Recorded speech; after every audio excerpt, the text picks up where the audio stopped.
Pourquoi la sourate de la vache porte-t-elle ce nom? On a dit dans le dernier épisode que la sourate de la vache est le point culminant du Coran. Mais pourquoi porte-t-elle ce nom qui semble déroutant pour un texte si important et dit si puissant? C'est un titre qui semble trivial pour cette sourate au pouvoir extraordinaire. J'ai été surprise de retrouver d'ailleurs 2 commentaires sur les derniers épisodes qui contestent la traduction du titre, qui certes ne manquent pas d'interpeller. Alors, ces commentaires disaient ou parlaient de notion de Baqar. Parce que Baqar aurait tel ou tel sens, la traduction de Surat al-Baqarah n'est pas Surat de la vache. Or, cette sourate ne s'appelle pas Surat Baqar, qui peut être un nom et donc le pluriel de vache, les vaches, ou un verbe. Et donc, ça a différentes significations. Cette sourate ne s'appelle pas non plus Surat Baqarah, sourate d'une vache. Elle s'appelle Surat al-Baqarah, sourate de la vache. On parle là bien d'une vache et d'une seule vache bien précise. Il y a plusieurs interprétations pour ce titre et c'est justement voulu. Ce titre est une invitation à examiner de près cette sourate. Afala yatadabbaruna al-Qur'an. C'est un verset qui invite à méditer sur le Coran. Il signifie « ne médite-t-il pas au Coran ?» Le Coran invite lui-même les gens à réfléchir sur les significations du Coran et à les méditer, et à en tirer des leçons.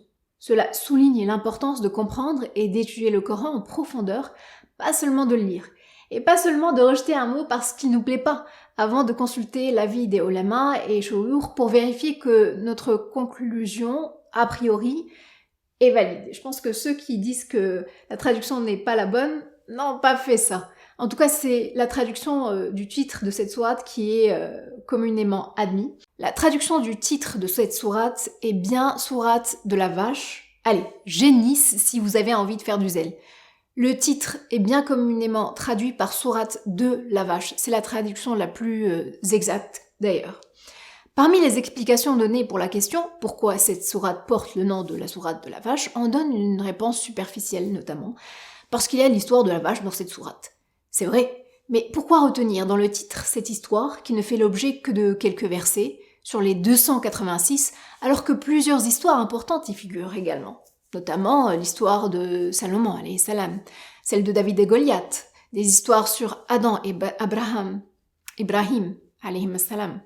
Il y a dans cette sourate plus que des histoires d'ailleurs. Il y a des versets avec des super pouvoirs, comme Ayat al-Kursi, ou encore les Khawatim puissants, comme on a vu lors du dernier épisode. Il y a aussi des législations, Tashri'at, ou Ahkam.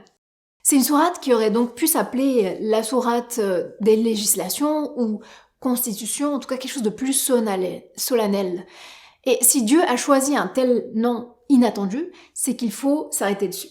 C'est ce qu'on appelle en arabe mawdou' tawqifi. C'est un nom donné par Dieu, tasmiya rabbaniya, comme le rappellent les hadiths qu'on a vus qui mentionnent cette sourate comme la sourate de la vache, surat al-Baqarah. Cela veut dire que ce nom ne tient pas du hasard, il a un sens, il a un objectif. De même, l'arrangement du Coran est décidé par Dieu. Tartib tawqifi. Et la première chose que Dieu veut que le lecteur lise est Surat al-Baqarah, après Surat al-Fatiha. Le Coran ne commence pas par Surat al-Rahman ou Ghafir pour commencer par présenter Dieu, ou encore une sourate qui présenterait son prophète, son messager, avec un Coran qui aurait commencé par Surat Muhammad. Le Coran ne présente pas non plus les sourates par ordre chronologique. Dès qu'on ouvre le Coran, le premier mot qui s'impose est al-Baqarah, la vache. Et cela a un but et un objectif. D'une perspective historique, on observe que l'essentiel de la période de la révélation de la sourate de la vache, 10 mois, de Shawwal de l'année 1 à Sha'ban de l'année 2, coïncide avec la construction de l'État islamique à Yathrib, al-Madina, al-Munawwara. Avant ça, avant la Hijra, les musulmans étaient une communauté persécutée qui vivait parmi les mushrikines, les associateurs, à la Mecque, ou pour quelques-uns à Al-Habasha, actuelle Éthiopie, ou encore dans des communautés alentours. Il faut comprendre qu'au tout début de la constitution de leur État, les musulmans avaient besoin de comprendre la signification et les conséquences de l'histoire de la vache pour qu'elle marque leurs esprits et les bases des fondations de cet État. S'ils comprennent cette histoire, les fondations de leur État seront solides, autrement, leur État ne ferait pas long feu. Penchons-nous donc sur cette histoire de la vache pour comprendre pourquoi cette sourate a été appelée sourate de la vache et pourquoi cette sourate de la vache prend la place du premier chapitre du Coran après la sourate de l'ouverture. Il s'agit de l'histoire d'un assassinat, assez simplement.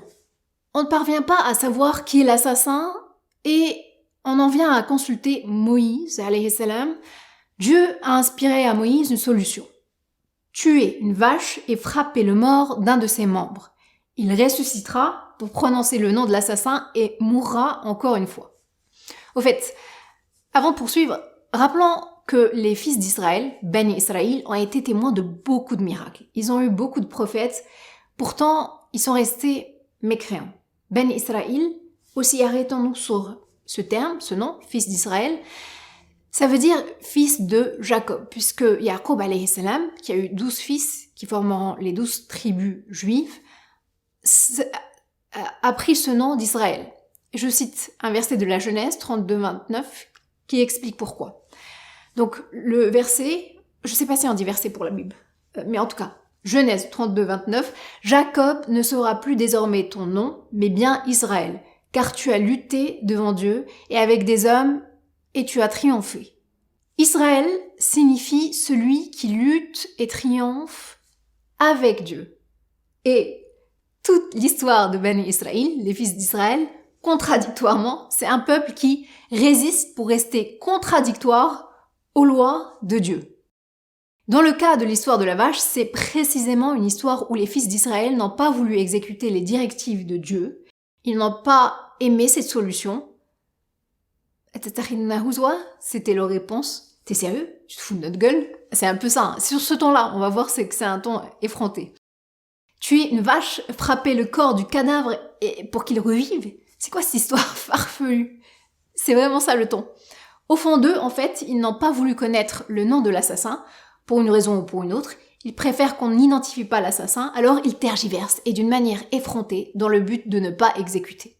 En même temps, ils ne sont pas assez honnêtes pour avouer qu'ils ne veulent pas exécuter. Et donc, ils essaient de remettre à plus tard. Une première fois, une deuxième fois, une troisième fois, une quatrième fois. Et c'est bien là tout le sujet et tout le problème.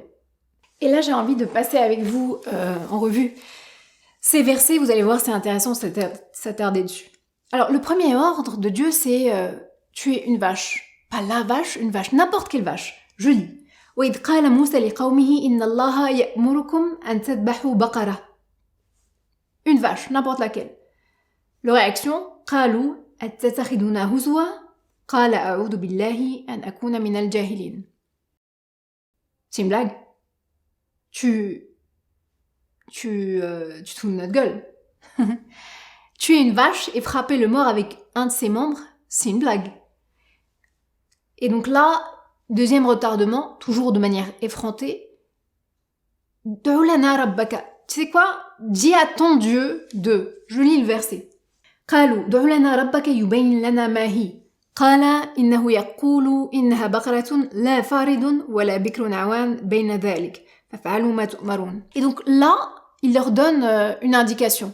C'est pas exactement ce qu'ils ont demandé, eux. Ils m'ont demandé de dire exactement c'est laquelle. C'est une vache qui est ni vieille, ni jeune, d'âge moyen. Et il réitère l'ordre. Exécutez ce qu'on vous demande. Et pourtant, il y aura une troisième tentative. Mais pendant qu'il y a des tentatives comme ça, donc là, qu'est-ce qui se passe? Vous pensez bien que, naturellement, les propriétaires de vaches d'âge moyen, ni jeunes, ni vieilles, se frottent les mains. Les prix augmentent. On passe d'un choix, disons, sur 10 000 vaches à 2000. C'est un phénomène qui a une certaine appellation. Vous avez une idée? Je vous aide, un indice, c'est un phénomène qui fait les gros titres en 2023. Évidemment, c'est l'inflation, vous l'aurez deviné. Est-ce qu'ils s'en sont arrêtés là pour arrêter la flambée? C'est plus fort qu'eux en fait. Alors il rempile, il lui demande sa couleur. Alors je lis. قالوا ادع لنا ربك يبين لنا ما لونها. Sa réponse. قال إنه يقول إنها بقرة صفراء فاقع لونها تسر الناظرين. Et encore une fois, ils disent demande à ton Dieu. Et donc c'est une vache qui est d'un jaune éclatant, mais en même temps, ce qui se passe, c'est qu'on passe de peut-être 2000 vaches à 300. Est-ce qu'ils s'en sont arrêtés là pour arrêter la flambée des prix? Non, les fils d'Israël n'ont pas envie d'exécuter, c'est plus fort qu'eux, alors on rempile. Ils redemandent carrément, bon là, on va pas jouer à ce jeu-là pendant perpète, hein, d'accord? Donc tu nous dis exactement c'est laquelle. C'était leur première demande. Je lis قال ادع لنا ربك يبين لنا ما هي إن البقرة تشابه علينا وإن إن شاء الله لمهتدون. Tu sais quoi? Toutes les vaches se ressemblent pour nous, c'est ce qu'il dit. Et on va exécuter. Alors là, pour le coup, ils se prennent 4 nouvelles contraintes. Bam! Je lis. قال إنه يقول إنها بقرة لا ذلول تثير الأرض ولا تسقي الحرث. C'est une vache gâtée. Jamais on l'a rabaissée à travailler la terre ou l'arroser. 2 contraintes. 3e contrainte. Musallama, la shiata fiha. Elle a aucun défaut. Aucune tache blanche. Là, c'est assez compliqué d'un seul coup. Une vache qui correspond à cette description quasi impossible, ben il y en a qu'une. Et vous pensez bien que le propriétaire, qu'il sait fort bien qu'il y en a qu'une, en profite totalement. C'est le jackpot, hein. Il demande le poids de la vache en or. Vous prenez la peau de la vache et vous me la remplissez en or. Bingo! Et au final, effectivement, ils ont fini par tuer la vache, ils ont frappé le corps de l'assassiné, et il a ressuscité, il a prononcé le nom de l'assassin, et il est mort encore. Alors quel est le lien avec notre histoire de constitution de l'État islamique? La sourate de la vache, c'est une sourate de législation, de tashri'at. Elle est aussi l'introduction du Coran, qui est la constitution des musulmans. Et le lien, c'est que à chaque fois qu'on lit le Coran, donc la Constitution, Dieu veut qu'on garde en tête, on garde à l'esprit cette histoire et sa leçon. Et sa leçon, c'est que tergiverser, c'est se compliquer la vie, et exécuter, c'est se faciliter la vie. On est au début de la Constitution de l'État. La recommandation pour les musulmans est d'exécuter sans poser de questions. Sami'na wa ata'na. Ça, c'est une expression qui veut dire on a entendu et on exécute. Et c'est un extrait de premier verset de l'un des 2 versets des fameux Khawatim. On y reviendra. Et ta'a, c'est ce qui permet la facilitation. Exécuter, croire que la loi de Dieu, Sharia, c'est le droit chemin et c'est ce qui facilite, c'est la solution. Au prochain épisode, on verra des implémentations de cette morale.